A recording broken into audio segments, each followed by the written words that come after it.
से ही शरीर की हर एक बीमारी एक साथ खत्म कैसे करनी है, ये आज के बौद्ध कहानी की मदद से हम जानेंगे। तो चलिए दर्शकों, कहानी की शुरुआत करते हैं। एक कुत्ता जो कि 1 मिनट में 27 से 28 सांसें लेता है, वह 10 से 12 साल तक जीता है। वहीं पर एक इंसान 1 मिनट में 16 से 20 सांस लेता है और वह 80 से 100 साल तक जीता है। लेकिन एक कछुआ जो कि 1 मिनट में सिर्फ 5 से 6 बार सांसें लेता है, वह 500 से 600 सालों तक जीता है। इससे स्पष्ट है कि जिस जीव की सांसों की संख्या जितनी कम होती है, वह उतनी ही लंबी आयु तक जी सकता है। इसी चीज को समझकर हमारे पूर्वजों ने सांसों की संख्या को कम और उसकी गहराई को ज्यादा करने के विज्ञान पर काम करना शुरू कर दिया था, क्योंकि वह समझ गए थे कि इंसान को जीने के लिए साल या महीने नहीं, बल्कि एक निश्चित संख्या में सांसें मिलती है और सांसों के लेने की गति को कम करके उम्र को लंबा किया जा सकता है। लेकिन सांसों की धीमा और लंबा होने की यह गति प्राकृतिक रूप से होनी चाहिए। जब हम सांस लेते हैं तो वायु प्रत्यक्ष रूप से हमें 3-4 स्थानों पर ही महसूस होती है: हृदय, फेफड़े और पेट। मस्तिष्क में गई हुई वायु का हमें पता ही नहीं चलता। कान और आंख में गई हुई वायु का भी कम ही पता चलता है।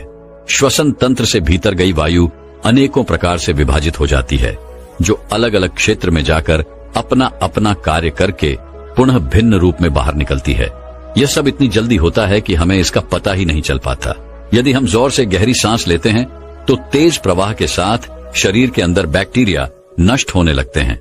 कोशिकाओं की रोगों से लड़ने की क्षमता भी बढ़ जाती है। बूंद महर्रों में नए रक्त का निर्माण होने लगता है। आंतों में जमा मल विसर्जित होने लगता है। मस्तिष्क की जागरूकता लौट आती है, जिससे स्मरण शक्ति दुरुस्त हो जाती है।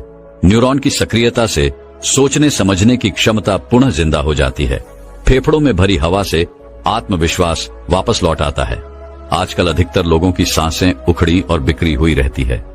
लोगों को यह पता ही नहीं चलता कि उनकी सांसें किस प्रकार चल रही हैं। जब क्रोध का भाव उठता है तो सांस बदल जाती है। वहीं पर काम वासना का भाव उठता है, तब भी सांस बदल जाती है। हमारे प्रत्येक भाव और विचार के साथ हमारी सांसें भी बदलती रहती हैं। इसके साथ हमारे खान पान और रहन सहन से भी यह बदलती रहती है। असल में हमारी सांसों का हमारे मन की स्थिति और हमारी शारीरिक अवस्था से सीधा संबंध होता है।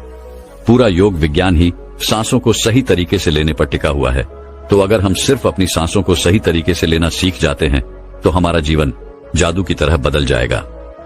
बहुत समय पहले की बात है, एक आर्षि अपने आश्रम में छात्रों को योग, ध्यान और प्राणायाम की शिक्षाएं दिया करते थे। आर्षि खुद भी एक योगी थे। उन्होंने अपने कई वर्ष हिमालय की गुफा में साधना करते हुए बिताए थे, जहां पर उन्होंने बहुत से सूक्ष्म मानवीय आयामों को गहराई से समझा था। और अब वह अपने इसी अनुभव और ज्ञान को शिष्यों के माध्यम से जनसमूह तक पहुंचाना चाहते थे। एक दिन रात्रि के भोजन के पश्चात उनके आश्रम का सबसे बुद्धिमान और होनहार छात्र उनके पास आता है। छात्र के चेहरे को देखकर गुरु समझ गए कि उसके मन में कुछ प्रश्न उठ रहे हैं। गुरु के नजदीक पहुंचते ही छात्र ने उन्हें प्रणाम किया और कहा, गुरुदेव, मैं आपसे कुछ प्रश्न पूछना चाहता हूं। तो गुरु ने मुस्कुराते हुए कहा, मुझे मालूम है, पूछो कि क्या प्रश्न है। तुम्हारे छात्र ने कहा, आप अक्सर कहते हैं योग, ध्यान और प्राणायाम का मूल आधार हमारी सांसें होती हैं, और अपनी सांसों पर नियंत्रण पाते ही हम अपने मन और विचारों पर भी नियंत्रण पा लेते हैं। इसलिए आज मैं आपसे सांसों के रहस्य और उसके यौगिक विज्ञान के बारे में विस्तार से जानने आया हूं। यह सुनकर गुरु ने एक हल्की मुस्कान दी और फिर कहना शुरू किया गया। गुरु कहते हैं, जैसा हमारा मन हो रहा है, हमारी सांसों की गति भी वैसी ही हो जाती है, या फिर जैसी हमारी सांसें होंगी वैसी ही हमारी मनोदशा हो जाएगी। यानी सब कुछ हमारी सांसों से जुड़ा हुआ है। जो हमारे भीतर घटना है वह भी, और जो हमारे बाहर घटना है वह भी। जीवन में घटने वाली हर एक घटना हमारी सांसों से गहरा संबंध रखती है। मतलब कि अपनी सांसों की गति पर नियंत्रण करके अपने मन और विचारों पर नियंत्रण कर सकते हैं। अगर तुम किसी सच्चे योगी या साधक को ध्यान से देखो तो तुम्हें उसके चेहरे पर एक गजब का ठहराव दिखेगा। एक सच्चा योगी बुरी से बुरी परिस्थिति में भी खुद को स्थिर और शांत रख सकता है। एक योगी अपनी भावनाओं को नहीं दबाता, बल्कि वह अपनी सांसों पर नियंत्रण हासिल करता है, और सांसों को नियंत्रित करते ही वह अपने मन पर भी नियंत्रण पा लेता है। जिस आदमी का मन उसके नियंत्रण में होता है, उसके पास उसकी सभी समस्याओं का समाधान होता है। गुरु ने छात्र की तरफ इशारा करते हुए कहा, तुमने कुछ योगियों के बारे में सुना होगा कि वह 150, 200 या फिर 300 सालों तक भी जीवन जीते थे। तो आखिर वह इतने लंबे समय तक खुद को जीवित कैसे रख पाते थे? असल में उनका नियंत्रण अपनी सांसों पर होता था, जिसे प्राण ऊर्जा भी कहते हैं। ऊर्जा हमारे चारों तरफ है, इसे कितनी मात्रा में लेना और छोड़ना है, यह एक योगी अच्छी तरह से जानता है और वह इस काम पर बहुत हद तक महारत हासिल कर लेता है। इसीलिए वह इस प्राण ऊर्जा का उपयोग अपनी जरूरत के हिसाब से कर सकता है और खुद को दीर्घायु बना सकता है। अगर तुम अपने शरीर को स्वस्थ रखना चाहते हो, सामान्य से अधिक क्षमता चाहते हो, तेज बुद्धि चाहते हो, तो तुम्हें अपनी सांसों को समझना होगा, उन्हें नियंत्रित करना होगा और उन्हें नियंत्रित करते ही तुम्हारे जीवन में सब कुछ व्यवस्थित हो जाएगा। असल में डर, चिंता और परेशानी जैसी कोई चीज होती नहीं है, सिर्फ हमारे मन और भावनाओं की उपज है। और हमारे मन में भावनाओं को केवल एक ही चीज नियंत्रित कर सकती है और वह है हमारी सांसें से। हमारे अंदर का क्रोध, चिंता, जलन, अहंकार, बदला लेने की भावना, ये सभी हमारी सांसों के हिसाब से ही चलता है। अगर हमारी सांसों पर हमारा नियंत्रण हो तो ये सभी विकार हमारे नियंत्रण में होते हैं। सांस हमारे शरीर और हमारे मन के बीच पुल का काम करती है। अगर हमें अपने मन तक पहुंचना है ना, और उसके विकारों को समझकर उनको दूर करना है, तो हमें अपने सांसों के पुल पर चलना होगा और हमें अपनी सांसों के जरिए अपने मन तक पहुंचना होगा, क्योंकि यही एकमात्र रास्ता है अपने मन को समझने का। अगर तुमने कभी किसी बच्चे को सोता हुआ देखा हो तो अनुभव किया होगा कि जब वह बच्चा सांस अंदर लेता है तो उसका पेट फौलता है और जब सांस छोड़ता है तो पेट चिपक जाता है। यानी बच्चा अपने पेट के नीचे नाभि से सांस लेता है, जो कि सांस लेने का सबसे प्राकृतिक और सही तरीका है। अपनी गहरी और लंबी सांस की वजह से बच्चे का मन उत्साहित और हल्का रहता है और उसका शरीर ज्यादा प्राकृतिक तरीके से काम करता है। तुमने देखा होगा, बच्चा अपने मन में किसी बात को ज्यादा लंबे समय तक नहीं रखता और न ही वह किसी से ज्यादा लंबे समय तक गुस्सा रहता है। अगर उसे किसी गलती पर डांट या मार दिया जाए तो वह कुछ समय बाद उसे भी भूलकर अपने खेल में मग्न हो जाता है। वह पेट की बजाय अपने सीने से सांसों को लेता है। हम जितनी छोटी सांस लेंगे उतनी चिंता और बकवास से भरे रहेंगे। हमारी सांसें जितनी लंबी और गहरी होंगी, हम उतने ही खुश और शांत रहेंगे। गुरुजी ने आगे कहा कि एक आदमी 1 मिनट में 14 से 15 बार सांसें लेता है। सांस का सीधा संबंध हमारी मन की स्थिति भी थी और हमारे शारीरिक कंपन से है। अगर 1 मिनट में ली जाने वाली सांसों की संख्या 10 से नीचे आ जाए तो हम अपने आसपास होने वाले कई कंपनियों को समझना शुरू कर देंगे, यानी जानवरों की आवाजें हमारे लिए स्पष्ट हो जाएगी। तुमने सुना होगा कि शेर और बाघ जैसे खूंखार जानवर भी कुछ योगियों के सामने आते ही फालतू बिल्ली की तरह व्यवहार करने लगते हैं। ऐसा इसीलिए हो पाता है क्योंकि उन योगियों ने अपनी सांसों की संख्या को कम करके जानवरों की आवाजों, उनकी भावनाओं और कंपनों के साथ एक संवाद स्थापित कर लिया है। अगर 1 मिनट में ली जाने वाली सांसों की संख्या 9 से कम हो जाए तो पेड़ और वनस्पति जो कार्य कर रहे हैं वह समझना हमारे लिए आसान हो जाएगा। अगर हमारी सांसें 1 मिनट में 6 से कम हो जाती है तो बेजान चीजें कैसे काम करती है, यह समझना हमारे लिए आसान हो जाएगा। बेजान चीजों के कंपन और उनसे जुड़ी दुनिया हमारे लिए स्पष्ट हो जाती है। दूसरे शब्दों में कहा जाए तो ब्रह्मांड की प्रकृति समझी जा सकती है और ऐसी स्थिति पर पहुंचकर ही बहुत से योगी और ऋषि मुनि ब्रह्मांड के रहस्यों और उनमें घटने वाली घटनाओं की भविष्यवाणी कर देते हैं। हमारा शरीर जितना स्थिर होगा, हम उतनी ही कम सांसें लेंगे। अगर हम अपने पूरे शरीर को स्थिरता के एक निश्चित स्तर पर ले जाएं और बहुत तेज सांस न लें तो हमारा बोध बढ़ता चला जाता है। मित्रों, योग विज्ञान के अनुसार एक साधक अपनी सांसों पर नियंत्रण करके ऐसी बहुत सी चीजें कर सकता है जो साधारण इंसान के जीवन से परे हैं। यौगिक परंपरा में तो यह भी कहा जाता है कि अपनी सांसों को घंटों तक रोककर एक आदमी एक नए मानवीय आयामों का अनुभव कर सकता है। ऐसी बहुत सी बीमारियां जो जानलेवा हो सकती हैं या जिनका कोई इलाज नहीं है, उन्हें केवल अपने मन और दिमाग पर नियंत्रण रखकर ठीक किया जा सकता है।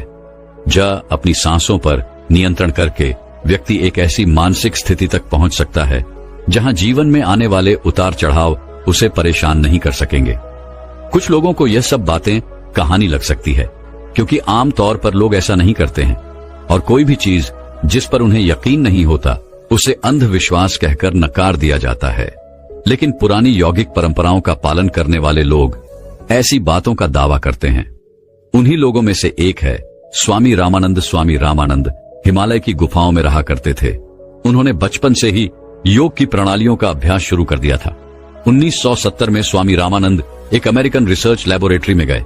जब उन्होंने अपनी सांसों पर नियंत्रण करके अपने दिमाग और मन पर जब चाहे जितने समय के लिए अपनी सांस, ब्रेन वेव्स, हृदय की धड़कन और शरीर में बहने वाले खून को रोक दिया, तब लेबोरेटरी में मौजूद डॉक्टर्स ने स्वामी रामा के शरीर पर रिसर्च की और उन्हें मृत घोषित कर दिया गया। लेकिन इस अवस्था में भी स्वामी रामानंद सब कुछ महसूस कर सकते थे। यह देखकर वहां मौजूद रिसर्चर्स की टीम दंग रह गई थी। साथ ही स्वामी रामानंद अपने शरीर में अपनी मर्जी से ट्यूमर की ग्रोथ को घटा और बढ़ा भी सकते थे। रिसर्चर्स की जिस टीम को हिमालयन योगियों के सारे दावे अंधविश्वास और पाखंड से भरे लगते थे, वह अचानक से उन्हें इनर साइंस प्रतीत होने लगे थे। एक भीतरी विज्ञान जो साधारण मनुष्य की कल्पना से भी परे है।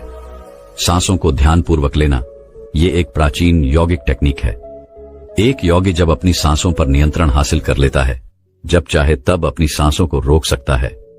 स्वामी रामानंद के अनुसार अगर आप अपनी सांसों को समझ गए तो आपके शरीर में होने वाली वो बीमारियां थीं जिनका इलाज आज मेडिकल साइंस के पास भी नहीं है, सांसों के माध्यम से उन्हें भी ठीक किया जा सकता है। श्वास के गूढ़ रहस्यों को समझाने के लिए बाद में स्वामी रामानंद ने अपने कुछ साथियों के साथ मिलकर एक किताब लिखी है जिसका नाम है हमें साइंस ऑफ ब्रेथ। गुरु ने आगे कहा, जब सांस विचलित होती है तो मन भी अस्थिर हो जाता है, लेकिन जब सांसें शांत होती है तो मन स्थिर हो जाता है और योगी दीर्घायु हो जाता है। इसीलिए हमें अपने स्वास्थ्य पर नियंत्रण करना सीखना चाहिए। गुरु ने शिष्य की आंखों में देखते हुए कहा, तुम्हें क्या लगता है, क्या तुम जितनी लंबी सांस अंदर लेते हो उतनी ही लंबी सांस बाहर भी निकालते हो? नहीं नहीं, सामान्य स्थिति में हम जो सांस अंदर लेते हैं उसकी लंबाई 10 अंगुल होती है और सांस बाहर निकालते समय इसकी लंबाई 12 अंगुल हो जाती है। यहां 1 अंगुल का मतलब 1 अंगुली मोटाई से हमारी रोजमर्रा की जिंदगी में कुछ काम ऐसे होते हैं जिन्हें करते समय जितनी लंबी सांस अंदर जाती है उसे कई गुना ज्यादा लंबी सांस बाहर निकल जाती है। भोजन करते समय बाहर निकलने वाली सांसों की लंबाई 16 से 17 अंगुल होती है। तेज चलते समय सांसों लंबाई 20 से 24 अंगुल हो जाती है। दौड़ते समय निकलने वाली सांसों की लंबाई 45 से 50 अंगुल तक पहुंच जाती है। संभोग करते समय 50 से 60 अंगुल तक पहुंच जाती है। सोते समय नींद में बाहर निकलने वाली सांसों की लंबाई 60 से 70 अंगुल तक पहुंच जाती है। इसलिए हमारे शास्त्रों में काम और क्रोध पर नियंत्रण रखने की बात कही गई है, क्योंकि ये हमारी प्राण शक्ति को क्षीण कर देती है। श्वास को इंसान की प्राण शक्ति भी कहा जाता है। जब 100 वर्षीय व्यक्ति से उसकी लंबी उम्र का राज पूछा गया तो उसने 2 ही चीजें बताई। पहला है नाभि तक भरकर पूरी सांस ले और दूसरा रीढ़ की हड्डी को हमेशा सीधा रखेंगे। साधारण सी लगने वाली ये दोनों बातें योग और प्राणायाम की दृष्टि से बहुत महत्वपूर्ण हैं। असल में शरीर के अंदर जाने वाली सांस की लंबाई कम और बाहर निकलने वाली सांस की लंबाई ज्यादा होती है। यदि किसी तरीके से बाहर निकलने वाली प्राणवायु की लंबाई को कम कर दिया जाए तो लंबी उम्र को प्राप्त किया जा सकता है। स्वर शास्त्र के अनुसार यदि बाहर निकलने वाली प्राणवायु की लंबाई 1 अंगुल कम हो जाए तो व्यक्ति निष्काम हो जाता है, यानी उसके अंदर काम वासना खत्म होने लगती है। 2 अंगुल कम होने से आनंद की प्राप्ति होती है। 3 अंगुल कम होने से लेखन शक्ति बढ़ती है। 4 अंगुल कम होने से वाक्य सिद्ध प्राप्त हो जाती है। 5 अंगुल कम होने से आदमी को दूरदृष्टि प्राप्त होती है। 6 से 7 अंगुल कम होने से साधक के अंदर अति तीव्र गति से चलने की शक्ति आ जाती है, जिससे वह कुछ ही पलों में एक स्थान से दूसरे स्थान पर पहुंच सकता है। 8 अंगुल कम होने से साधक को 8 से दिया प्राप्त हो जाती है। पवन पुत्र हनुमान को 8 सिद्धि नवनीत के दाता इसीलिए कहा जाता है, क्योंकि उन्होंने 8 सिद्धियों को प्राप्त कर रखा है। यह 8 सिद्धियां हर इंसान में होती है, बस जरूरत है तो इन्हें जागृत करने की। बाहर निकलने वाली सांसों की लंबाई 12 अंगुल कम होने पर योगी को इच्छा मृत्यु प्राप्त हो जाती है। फिर वह जब चाहे आए तब तक खुद को जीवित रख सकता है। लेकिन यह सोई हुई शक्तियां केवल तभी जागृत होगी जब मन में इन्हें जागृत करने की अभिलाषा होगी, क्योंकि मन का स्थूल रूप विश्वास है, यानी सांस है। इसीलिए सबसे पहले सांसों पर नियंत्रण करना होता है, तभी मनुष्य को सारी शक्तियां प्राप्त होती हैं।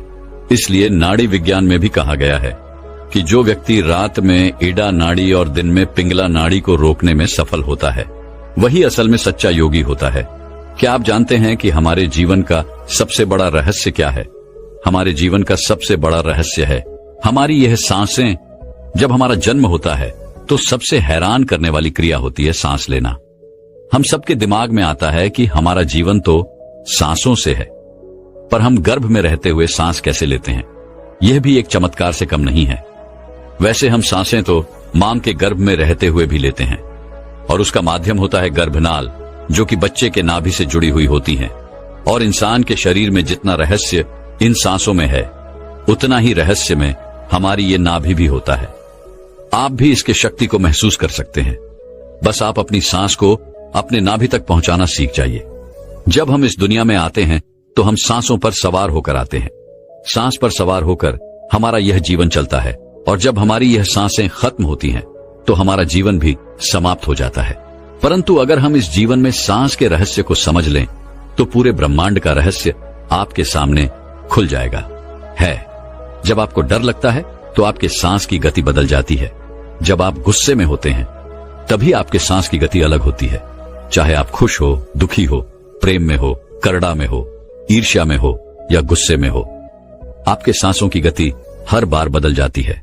जब आप एक्सरसाइज कर रहे होते हैं, योग प्राणायाम करते हैं, या हर एक क्रम में सांस लेने की प्रक्रिया अलग अलग होती है।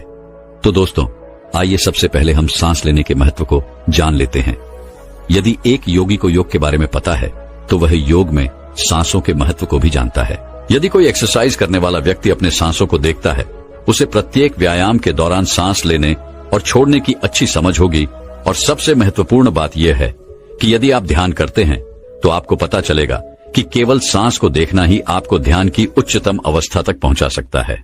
हर पल आपके सांस शरीर के अंदर और बाहर होने वाली हलचलों के अनुसार बदलती रहती है। लेकिन अगर आप अपनी सांस को हर पल के लिए एक बना लें, परिस्थिति के लिए एक जैसा बना लें, तो आपको जीवन में सांसों का महत्व समझ में आ जाएगा। याद रहे, हमारा मन ही सांसों से बंधा हुआ है। जितनी तेज आपकी सांस चलेगी, आपका मन उतना ही चंचल होगा, और जितने स्थिर तरीके से आपकी सांस चलेगी, आपका मन भी उतना ही स्थिर होता जाएगा। यह सांस शरीर के अंदर और बाहर होने वाली हलचलों के अनुसार बदलती रहती है। जैसे हमें गुस्सा आता है तो सांसों की गति अलग होती है। प्रेम में, खुशी में, दुख में, दर्द में, हर अनुभव में सांसों की गति अलग अलग होती है। इसलिए सांसों के महत्व को समझना बहुत ही जरूरी होता है। असल में आज की इस भाग दौड़ी भरी दुनिया में हमारे शरीर और मन के बीच में इतनी दूरी हो गई है कि हम इन दोनों के बारे में समझना तो क्या जानना भी नहीं चाहते हैं। असल में आजकल हम पूरा सांस लेते ही नहीं हैं। हमारी सांसें हमारी छाती के नीचे जाती ही नहीं है। हम चिंता, क्रोध, ईर्ष्या में इतने व्यस्त हो गए हैं कि हम सही से सांस लेना भूल गए हैं। अगर आप एक स्वस्थ आध्यात्मिक ऊर्जा को अपने अंदर महसूस करना चाहते हैं, अच्छा स्वास्थ्य चाहते हैं, तो आपको सांसों को पूरी तरीके से अपने नाभि तक लेकर जाना सीखना होगा। हमें अपने सांस को परिपूर्ण बनाना चाहिए। इस सांस को अपने जीवन का आधार बनाना है। इसी तरह अगर हम इस जीवन और सांस को समझ लें तो दूसरा कोई रहस्य हमारे जीवन में बचेगा ही नहीं। दोस्तों, क्या आप सभी प्राणायाम के अर्थ को जानते हैं? प्राणायाम असल में दो शब्दों से मिलकर बना प्राण भ्रम कायम। प्राण का मतलब है हवा, वह हवा जो हम सांस के जरिए शरीर के अंदर लेते हैं, जिसके कारण हमारी चेतना उत्तेजित होती है, जिसके कारण हम जीवित होते हैं। इनका विस्तार करना, एक नया आयाम देना, प्राणायाम है। सरल शब्दों में समझें तो जीवन को नया आयाम देना ही प्राणायाम है। अगर हम सांस लेना बंद कर दें तो क्या होगा? हम मर जाएंगे। प्राणवायु को अंदर लेने और छोड़ने का नाम भी प्राणायाम है। इसका मतलब है आत्मा को आकार देना। सांस के माध्यम से ही जीवन को नया आयाम देना है। जितनी बार आप सावधानी से सांस अंदर बाहर लेंगे, उतनी ही बार आप प्राणायाम करें। अब आप सांसों को ध्यान से देखेंगे। ध्यान दें कि सांस कब और कैसे बदलती है। बस इस सांसों के रहस्य को समझें। जब भी आपको यह एहसास हो, आप सांसों को देखें और आपको लगेगा कि परिस्थिति बदलती जा रही है, आपके मन की क्रिया प्रक्रिया बदलती जा रही है। ऐसे में अगर आप क्रोधित हैं तो अपनी सांसों को देखें, उसे हल्का करने की कोशिश करिए। आपका क्रोध शांत होगा। आप दुख में हैं, आप सांसों को मध्यम करते जाइए, आप सांसों को मन से अंदर करते जाइए, आपका दुख कम होगा। आप प्रेम में होंगे और देखेंगे कि प्रेम और आत्म प्रेम में सांस को महसूस करना भी एक अद्भुत अनुभव को शामिल करेगा। बार बार चलती सांसों को देखना। अगर आप इस सांस की गति को बदलना सीख गए, अगर आप अपनी सांसों को एक जैसा बनाना सीख गए, तो समझ लीजिए कि आप अपने जीवन को बदलना सीख लिया है। आप हर एक परिस्थिति में अपने मन को अपने अनुसार कंट्रोल करना सीख जाएंगे, अपनी भावनाओं पर कंट्रोल करना सीख जाएंगे। दोस्तों, सांसों पर ध्यान केंद्रित करते समय या फिर प्राणायाम के दौरान जब सांस की ऊर्जा आपके थर्ड आईज यानी आज्ञा चक्र पर पहुंचती है, तब उसे एक्टिव करना भी शुरू कर देती है। लेकिन इसके लिए आपको शांत स्थान पर बैठकर पूरी एकाग्रता के साथ गहरी सांस लेने का अभ्यास करना होगा। आप छोटी सांस लेते हैं या गहरी सांस लेते हैं, इसे आप एक छोटे से बच्चे से समझ सकते हैं। जब बच्चा छोटा होता है, जब वह सांस ले रहा होता है, तो उसका पेट फूल जाता है, मतलब वो गहरी सांस लेता है और वो खुश रहता है। उसके जीवन में कोई चिंता नहीं होती। लेकिन जैसे जैसे हमारी आयु बढ़ती है, तो हमारी सांस छोटी होती जाती है और वो अपना सारा जीवन इन्हीं चिंताओं में बिता देते हैं। आप चाहें तो इसका अनुभव कर सकते हैं। जब आप खुश और शांत होंगे तो आप देखेंगे कि आपकी सांस शांत गहरी होगी, परंतु जब आप चिंता या क्रोधित होंगे तो आपकी सांस छोटी होगी। अगर आप किसी सामान्य व्यक्ति को सोते हुए देखिए, तो सोते वक्त उसका मन शांत होता है, उसके मन में कोई चिंता नहीं होती, कोई तनाव नहीं होता, तो उसकी सांसें पेट तक पहुंचती है और उस समय भी उस व्यक्ति का पेट फूलता है और पचकता है, यानी वह व्यक्ति उस समय पूरी गहरी सांस ले रहा होता है, इसलिए वह गहरी नींद में भी चला जाता है और उसका शरीर पुनः तरोताजा और ऊर्जावान हो जाता है। आप भी ऐसा करते हैं। जब आप सोते हैं, चिंता मुक्त होते हैं, तब आप गहरी सांस लेते हैं, तब आप पूरा पेट भर के सांस लेते हैं। लेकिन याद रहे, आप यह ऊर्जा जागते समय भी हासिल कर सकते हैं। बस आपको पूरी तरीके से नाभि तक सांस लेना है, पेट भर के सांस लेने का अभ्यास करना होगा। इसे कैसे करना है, इसे सीखना होगा। यदि आप इसे सीख जाते हैं, तो रात में जिस तरीके से आपका शरीर तरोताजा होता है, आप दिन में भी अपने मन को शांत करके उस ऊर्जा का अनुभव कर सकते हैं। देखिए, आपके जीवन का आधार आपकी सांसें हैं। हमारे शरीर का आधार हमारी नाभि है और जब हम सांस लेते हैं तो वह नाभि तक जाता है। अच्छी ऊर्जा, अच्छी ताकत, निरोगी शरीर, यह सब कुछ नाभि पर ही निर्भर होता है। और यह ऊर्जा नाभि से उठकर आपकी आज्ञा चक्र पर पहुंच जाए तो आपका ध्यान गहरा भी होने लगता है। ब्रह्मांड आपको सब कुछ देना भी शुरू कर देता है। आप उससे कनेक्ट होना शुरू कर देते हैं।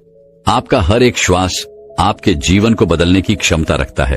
तो चलिए, अब मैं आपको एक ऐसी विधि बताता हूं जो कि बहुत ही सरल है, जिसके जरिए आप श्वास की ऊर्जा का अनुभव हासिल कर सकते हैं, ध्यान की गहराई तक पहुंच सकते हैं।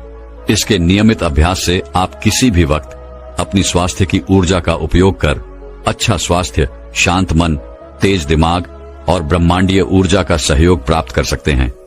आज हम अपने सांस को नाभि तक ले जाने का प्रयास करेंगे और फिर वहां से उस ऊर्जा को अपने आज्ञा चक्र तक पहुंचाने का प्रयास करेंगे। लेकिन ये सब करने से पहले आपको इस नियम को जानना होगा। इस वीडियो को पूरा अंत तक देखना होगा। इस नियम का नाम है 101 सांसों का नियम। इस नियम की शुरुआती अभ्यास में आपको किसी भी स्थान पर रीढ़ की हड्डी सीधी करते हुए बैठ जाना है। अपनी आंखें बंद करके सबसे पहले 15 बार तेजी से हवा अंदर लेना है और बाहर छोड़ना है, यानी सांसों को तेज गति से लेना है और फिर उसे छोड़ देना है। ऐसा करने से आपके नाक की मांसपेशियां एक्टिव होती हैं। फिर 35 बार सांस को इस तरीके से लेना है जिससे आपके पेट फूले और पूरी तरीके से अंदर को पटक जाए। यह क्रिया आपके नाभि को एक्टिव करेगी, जहां से आपके शरीर में ऊर्जा का निर्माण होगा। इसके बाद हम 51 सांसों का प्रयोग करेंगे। ये 51 सांस हमारी ऊर्जा को नाभि से उठाकर हमारी आज्ञा चक्र तक ले जाएगी। जो व्यक्ति इस विधि का नियमित रूप से अभ्यास करता है, उसका ध्यान गहरा होने लगता है। आपने पहले कभी ध्यान किया हो या ना किया हो, इस बात से कोई मतलब नहीं है। मैं आपको जो बता रहा हूं, आप उसे ध्यान से सुनिए और उसका अभ्यास करिए। फिर देखिए, आपको इसका एहसास जरूर होगा। उसके बाद आप इसका अभ्यास किसी भी अवस्था में बैठकर कर सकते हैं। लेकिन ध्यान बस एक बात का रखना होगा कि आपकी रीढ़ की हड्डी बिल्कुल सीधी होनी चाहिए। आप शांत होकर बैठ जाइए, अपनी रीढ़ की हड्डी सीधी कर लें और अपनी दोनों आंखों को धीरे धीरे बंद कर लीजिए और मेरे शब्दों पर ध्यान लगाना शुरू करिए। तो चलिए, हम इसे शुरू करते हैं। दोस्तों, इस विधि का अभ्यास करने के लिए सबसे पहले आप अपनी आंखों को बंद कर लीजिए और बिल्कुल शांत होकर बैठ जाएं। अपने शरीर को बिल्कुल ढीला छोड़ दें। शरीर में कोई भी हलचल ना हो, कोई चिंता ना हो, कोई तनाव ना हो। आप अपनी आंखें बंद कर लीजिए और 21 बार गहरी सांसें लीजिए। अपने आप को बिल्कुल शांत करिए, एकदम शांत। पूरी तरीके से आप महसूस करें कि आपके आसपास कोई नहीं है। आप ध्यान की गहराइयों में जा रहे हैं। अब आप अपने आप को जानने का प्रयास करें। अपने अंदर के समस्त बिंदुओं पर अपने ध्यान को ले जाने का प्रयास करें, उसे जानने का प्रयास करें। आज इस ध्यान से आपको आनंद का पहला अनुभव प्राप्त होगा। अपने शरीर को शांत कर दीजिए। अपने ध्यान को धीरे धीरे नाक तक लेकर जाए, जहां से आप सांस ले रहे हैं और बाहर चूल रहे हैं। अपनी नाक को अपने अंतर्मन की आंखों से देखिए, उसे महसूस कीजिए। बिल्कुल इसी अवस्था में शांत होकर सांस लेते हुए अपने ध्यान को अपनी नाक पर बनाए रखिए। सांस धीरे धीरे अंदर लीजिए और धीरे धीरे बाहर छोड़ते जाइए। आप सांस अंदर ले रहे हैं और सांस को बाहर छोड़ रहे हैं। आप दोनों नाक से सांस ले रहे हैं। आप अपने नाक से ठंडी सांस ले रहे हैं और जब आप इन सांसों को बाहर छोड़ रहे हैं तो गर्म हवा बाहर निकल रही है। आपको इसका पूरी तरीके से एहसास हो रहा है। अब आपका पूरा ध्यान आपके नाक पर स्थिर हो गया है। ऐसे ही बने रहें। शांत होकर अपनी सांसों पर ध्यान लगाएं। गहरी सांस अपने भीतर लें। अब सांस लेते हुए अपने ध्यान को अपने आज्ञा चक्र पर केंद्रित करें। आपको अपने माथे पर एक खिंचाव महसूस हो रहा होगा। धीरे धीरे माथे पर कुछ महसूस हो रहा है। आपकी हर सांस आपके भीतर ऊर्जा भर रही है। इस समय भी आप शांत रहिए, कोई विचार मन में मत लाइए। अब आपको अपनी नाक पर एक छोटा सा बिंदु महसूस हो रहा है।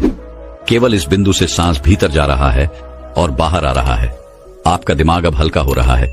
आप बिल्कुल शांत हो रहे हैं। आपका शरीर हल्का हो रहा है। आपके शरीर का भार खत्म हो रहा है। आपका शरीर शून्य में प्रवेश कर रहा है। इस तरह से महसूस करते रहें। अब आप अपने ध्यान को अपने शरीर पर ले जाएं। अपने पूरे शरीर को महसूस करें। अपने श्वास को महसूस करें। अपनी पीठ को महसूस करें। अपने दोनों कंधों को महसूस करें। अपने पूरे शरीर पर ध्यान बनाए रखें। आपको अपने शरीर की हर एक अंग को महसूस करना है। अपने शरीर को एकदम शांत रखना है। ऐसा करते हुए आपको हल्की नींद का अनुभव हो सकता है, हल्का आलस अनुभव हो सकता है, लेकिन जो हो रहा है उसे होने दें। कोई चिंता नहीं, कोई तनाव नहीं, बिल्कुल रिलैक्स, एकदम शांत। अब गहरी सांस अपने भीतर लें और श्वास को बाहर छोड़ दें। अब एक और गहरी सांस अंदर लीजिए, उसे थोड़ी देर रोकिए, फिर धीरे धीरे उसे छोड़ने का प्रयास करिए। अपने ध्यान को अपने नाभि तक लेकर जाए। अपने पेट के हिस्से को खुला हुआ महसूस करें, फिर सांस छोड़ते हुए उसे 75 हुआ महसूस करें। ऐसे ही ध्यान में लगे रहें। आप बिल्कुल शांत हैं। मन में कोई चिंता नहीं, कोई तनाव नहीं। अपने ध्यान को केवल अपनी सांसों पर टिकाए रखें। धीरे से सांस अंदर और धीरे से सांस बाहर को आ रही है। ऐसा करते हुए आप महसूस कर सकते हैं क्या आपके मन की सारी चिंता गायब हो चुकी है। कोई चिंता नहीं है, कोई तनाव नहीं है। केवल अपनी सांसों की गति को आप देख पा रहे हैं। जबरदस्ती सांस अंदर बाहर आप बिल्कुल मत करिए। केवल शांत हो जाइए, बिल्कुल शांत हो जाइए और सामान्य तरीके से सांस को अंदर आने दे और बाहर जाने दीजिए। आपका शरीर हल्का हो रहा है, शांत हो रहा है। आपको अपने शरीर में हल्का पेन महसूस हो रहा है। आपका विचार शांत है, आपका मन शांत है, आपके आसपास का वातावरण शांत है। अब आप अपने ध्यान को अपने मस्तिष्क पर लेकर जाएं, अपने आज्ञा चक्र पर लेकर जाएं। इसके बाद धीरे धीरे अपने ध्यान को अपने चेहरे पर ले आएं। अपने चेहरे को महसूस करें। अपने शरीर को ढीला छोड़िए। आपके शरीर की सारी ऊर्जा आपके सिर और आपके चेहरे में आ गई है। आपको यह अनुभव हो रहा है, आपका शरीर एकदम हल्का हो गया है। आपका सर शांत है, आपका शरीर शांत है, आपका मन शांत है। आप एकदम से विचार मुक्त है और शांत है। दिमाग में कोई भी विचार नहीं है, सिर्फ और सिर्फ शांति है। ऐसे ही अपने सांसों पर ध्यान बनाए रखें। सांस लेते रहें और छोड़ते रहें। आप अपने ध्यान को वापस से अपने थर्ड आईज यानी आज्ञा चक्र पर ले जाएं। आपको महसूस होगा कि आपके तीसरी आंख पर खिंचाव हो रहा है। सांस अंदर जा रहा है, खिंचाव माथे पर हो रहा है। इसे देखते रहे, इसे महसूस